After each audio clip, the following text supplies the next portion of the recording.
मैंने एक तवील सांस लेकर औरत की तरफ देखा जो उम्मीद भरी नजरों से मुझे देख रही थी।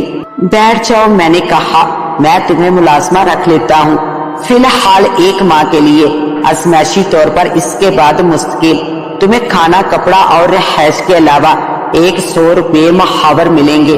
तुम्हारे प्राइस ये होंगे कि, और मैंने इसे गरदारी के सारे काम गिनवाए, अपने और शुमैला के मुतालिक बताया।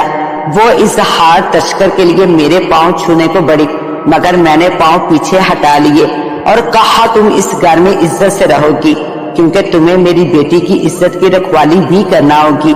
तुम्हारा कोई अजीज रिश्तेदार वगैरह नहीं है क्या? सब मर गए हुजूर। इसकी आंखें एक बार फिर नम हो गई।